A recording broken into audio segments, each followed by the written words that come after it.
How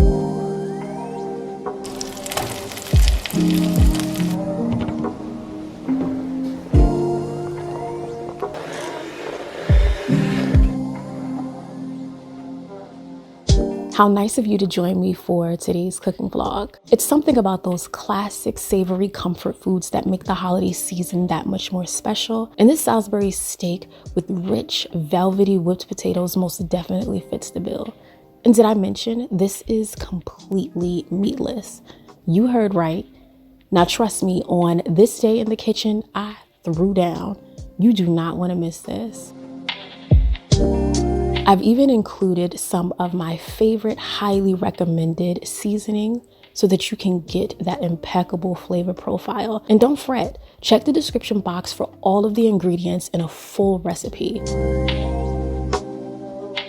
To start, I'm adding the Impossible plant-based burger ground. This is our meatless alternative. And because I'm an adult, of course I'm gonna add my red and green bell peppers and onions. You know how us adults do. I'm adding fresh garlic and diced mushrooms for that earthy flavor. And I'm using alternative to soy sauce, and this is coconut aminos, which I highly recommend. Then I'm following up with some ketchup. You can use barbecue sauce. I have done that in the past as well. I'm gonna mix all of this together in my super small bowl. I don't even know why I chose this bowl, but I'm gonna stick with it. It all works out in the end, as it always does. Now let's talk about that flavor. I'm adding black pepper, garlic powder. I even followed up with some oregano. Then I'm gonna add some black garlic and some umami seasoning. I'm telling you that umami is everything. And then I went in with a bit of onion salt. I'm bringing all of this together before adding in the Panko breadcrumbs. This is the star of the show. I love the texture that this gives. It just binds everything, brings it together, adds texture. And then I'm going in with my oat flour, which I absolutely love and highly recommend. And you guys can see this is starting to come together. It's starting to bind. The recipe doesn't call for egg, but I'm going to use it because I love how egg just incorporates and brings everything together. Again, you do not have to use the beaten egg if you don't want to.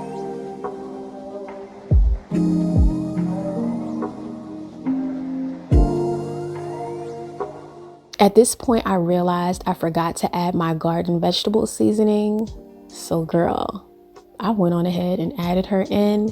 She's a classic, she's a staple. Now, just before I begin pattying the steaks, I wanted to add a touch of oat flour onto the plate where the patties will rest. And I was able to create 5 patties in total.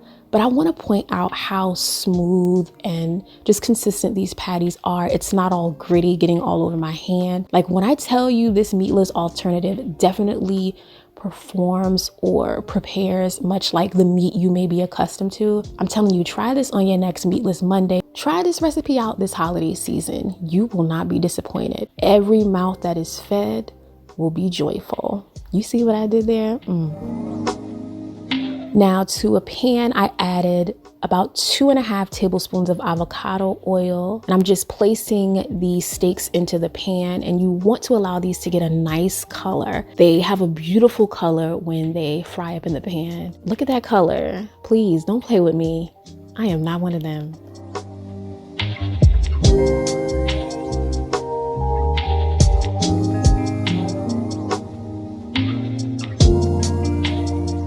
Once the steaks are done, I'm going to set them to the side, and in that same pan, I'm going to be adding the mushrooms so that they can get a little bit of color and pick up some of that flavor. And then I'm adding in some onions because I want them to sweat a little bit, just cook for a few minutes. Next, I'm going to follow up with a bit of fresh garlic so that it becomes slightly aromatic. And at that point, I am going to remove all of this from the pan and set it to the side. Now let's talk about those rich and velvety potatoes. I'm starting off by using a super concentrated vegetable broth, And then I'm following up with a broth that's a bit more transparent, not as concentrated, but still super flavorful. And I have these peeled russet potatoes, and I'm just gonna allow these to set in the broth, turn that flame on, and allow them to boil for 45 minutes to an hour until they are soft and tender. This is the broth I used. I definitely wanted to show you guys because, oh, the flavor on this is amazing. And to spice things up, I'm going to be adding fresh herbs. This is sage. I took about 5 leaves total and dropped them directly into the pot so those flavors can infuse. When I told you I was going to be doing some things, I told you I was going to be doing some things, okay? And after about 45 minutes to an hour, you get this rolling boil, and you can definitely reduce the heat and take the potatoes out, let them set just for a moment. And we want to keep that broth that we have in that pan. You can strain it, but you definitely want to hold on to that. Once I've set the broth aside and the pan is clear, I'm going to add in some butter. And once that butter starts melting down, you know we have to go in with some garlic. I want to let these two converse with each other and talk for a bit, and then I'm adding in the potatoes, which I just chopped up with a knife really quickly, nothing too meticulous. And to this, I'm adding warm light cream. It is not cold, it is warm light cream. And I'm going to fold this together right before we start getting into the seasoning. You know I love layers of flavor. It's no different here. So I'm going in with ground sage. I'm going in with a bit of thyme. I even added black pepper, a touch of onion salt. Please don't overdo it. Taste it as you go. Honestly, boiling the potatoes in broth lends to a much more robust flavor, so you don't have to go in heavy with the salt, but I'm gonna add a touch of that vegetable broth to the mix. And at this point, we're ready to start whipping and blending our mashed potatoes. Now, I'm not gonna go on a super high speed. It's not necessary. Gonna keep it pretty low, moderate. I just wanna combine everything, and you guys can see the texture is beginning to change. It's becoming a little bit smoother, velvety. That's exactly what we want. Oh, you thought I was finished. Let's add some sour cream because this makes it more rich. I love adding sour cream. I'm gonna fold this in, and you know, I'm also gonna add a little bit more butter, okay? One thing about me, y'all know I got Southern roots. We love butter, we love fat. And then I'm going in with a bit more of the warm light cream, folding this all together because I'm gonna go in one more time and blend and whip these mashed potatoes. They're super smooth. They have a slight texture. Again, it's super velvety, very smooth. I love it if you ask me. And once we're done, we can just allow these to simmer very low because we got to get back to the Salisbury steak. To the pan, I'm adding some butter. I'm going to allow this to melt down a bit before going in to add the oat flour. As you guys may have guessed, we are going to be making a roux. And you want to give the flour enough time to cook down so that you don't have that floury taste.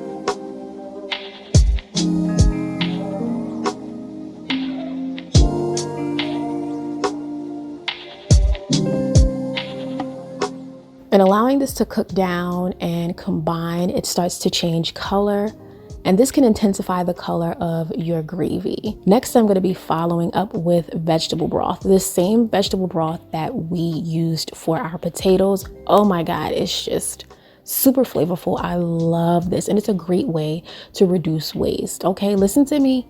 There's a method to my madness.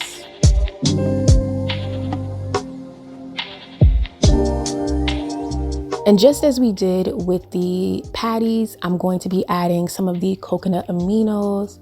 Then I'm also going to follow up with ketchup and bringing this all together. I noticed, ooh, this is a little bit light.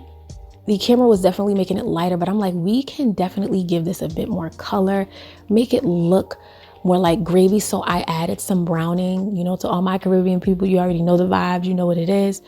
Added this to give it a much deeper, more intense color.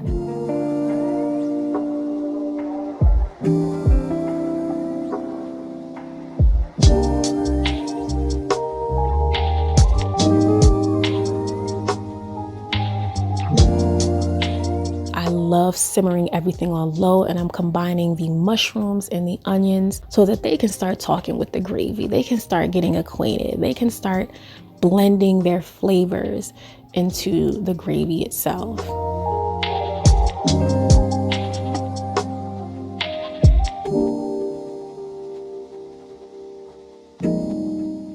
The gravy's been simmering for some time, and so I'm adding in these steaks, and you guys can see they have this beautiful color, and I'm just going to start, lathering the steaks up. Put that gravy right on top. You know what I'm saying? They need to really get acquainted, get covered and smothered in this gravy.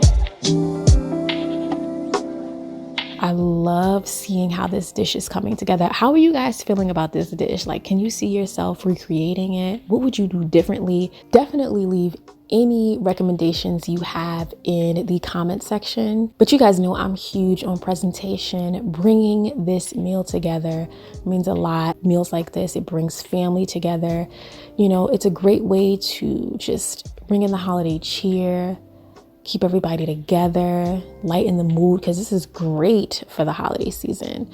But thank you guys so much for watching. I appreciate you guys. If you want to see more cooking vlogs, definitely drop me a comment, give this video a thumbs up, share it with your homeboys and your homegirls. And I want you guys to have an amazing holiday season. Be kind to yourself and others, extend grace. And I hope I see you in the next one.